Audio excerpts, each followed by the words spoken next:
grab your fam and grab, well, anything, because it's time for family art making.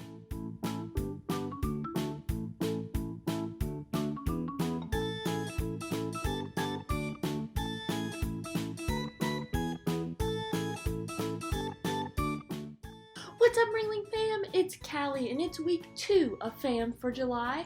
We will be continuing to learn about the elements of art and about our SKYWAY 2021 exhibition. So if you missed last week's video, you'll definitely want to check that out. The link is in the description. But for now, let's get on to what we're learning about this week. This week we're learning about shape and form. And you might be tricked into thinking that they're the same thing, but they are not. Shapes are two-dimensional or flat, just like a circle made by lines. Form is three-dimensional or 3D, like a sphere. Now, it can be a little bit confusing because you might be thinking, Miss Kallie, that sphere is also flat on my screen, but the shading on the sphere makes it look 3D, just like we talked about last week, remember? If that's confusing, don't worry. We will be looking at a more literal sense of shape and form this week. Our artist that's going to help us learn about shape and form this week is named Heather Rosenbach, and she calls her recent work sloppy craft because even though her sculptures may look a little roughed up and messy, they're actually very thoughtfully made that way. The messy appearance of her work combined with the non-fine art materials she uses, like roughed up ceramics, Crayola tile, recycled wood, fake rhinestones, fabric from t-shirts, are meant to challenge the idealization or admiration of highbrow art. So this first piece looks like a melting birthday cake. Let's see what we can find that fits the elements of shape versus form. Form is probably the easiest to find at first. What do we see that's 3D? What could you walk all the way around if you were looking at this sculpture in the gallery? Well, it's easy to see a bunch of cylinders stacked together to make the cake. There are also those wonky candles. They're also forms. The stars on the bottom, are they also forms? Yes! All of these things are forms because they are three-dimensional. But let's take a look at the black, yellow, and red lines underneath those stars. Are those forms? No, they're flat rectangles, so they are shapes. You could also consider the letters on the cake to be shapes too. Isn't it neat how there are forms and shapes on this sculpture? What about this one? I'm going to give you some time to look for shape versus form yourself in this work. You can pause the video if you need to. What did you find for shape? There's a lot of colorful flat triangles and rectangles all along this middle piece. The red arrows pointing to the mirror, the letters, the stars, all of these can be considered shapes. What did you find for form? Again, pause the video if you need a little bit of time to look.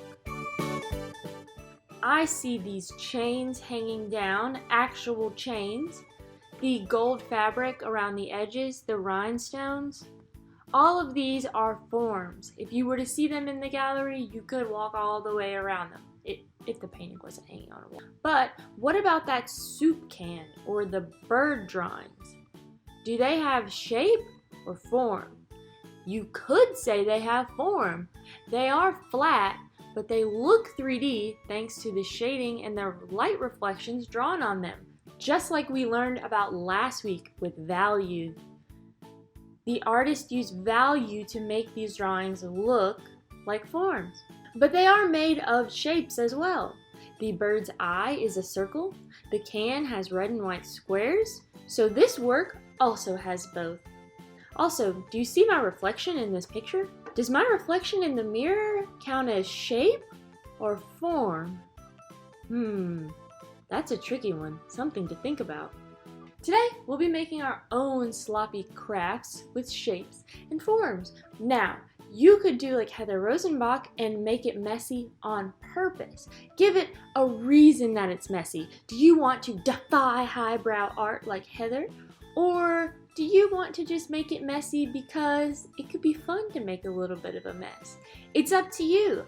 I think that she would like that interpretation of her work because why can't something just be messy for the sake of being messy? The supplies you need for this project are really up to you, whatever you have that you want to use. If you got an art kit, there are a couple of materials that were put in the bag specifically for this project, so let me tell you what those were.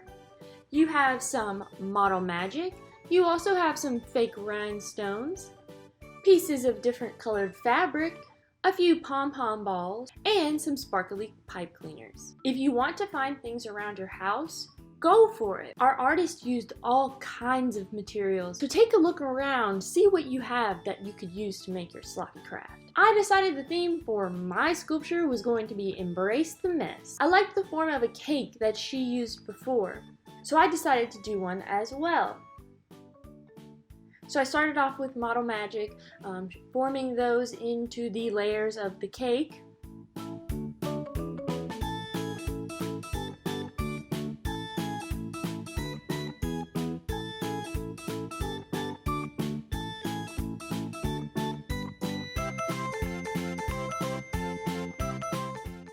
And then, as I was making it, I started to think, I'm not really embracing the mess here. I'm sitting here trying to make it perfect. But the whole point is to embrace the mess and not make it perfect. So, I decided to switch over and start adding the fun little materials to my sculpture. I added some pom-pom balls. I cut out some shapes out of the fabric. I didn't really try to make them even or make them perfect, and I just slapped them onto the sculpture. I also added some fun swirly pipe cleaners. They kind of reminded me of those wonky looking candles on the birthday cake sculpture. And I cut out some sparkly paper into other shapes and put those on as well.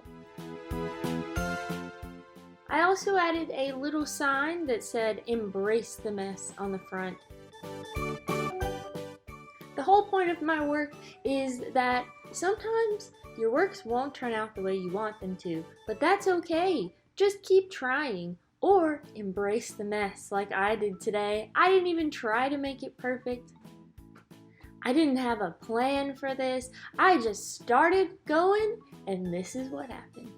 So here is my finished messy sloppy craft. I think I embraced the mess on this one, as it is quite the mess. It looks like it's melting, and also it's just very strange, but I actually really like it, surprisingly.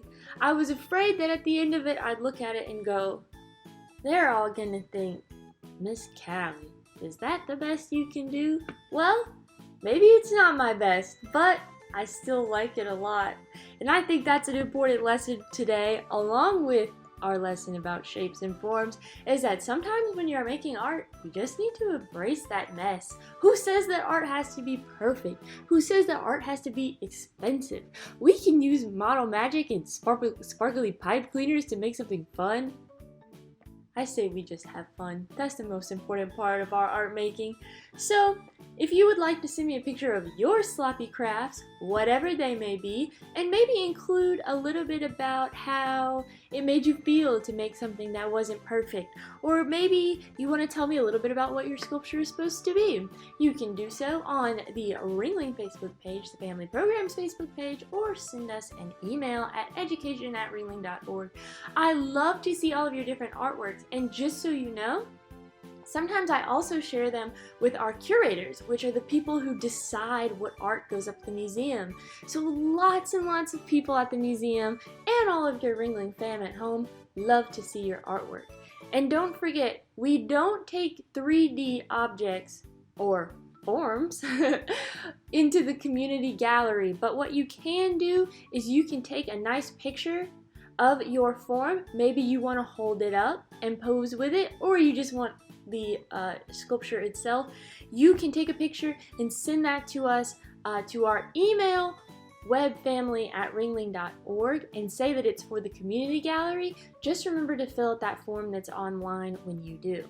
Now, if you want to turn in your projects from last week, or maybe you also come to Roar, we are still taking submissions until September 1st for our community gallery. It just has to be something that's inspired by the Ringling. Well, that's all I have for this week's fam. I just decided that maybe my sculpture will be a fashion piece and I'll wear it as a hat. But I hope you enjoyed making your sloppy crafts today. I'll see you next week at the same time and in the same place. Bye, everybody!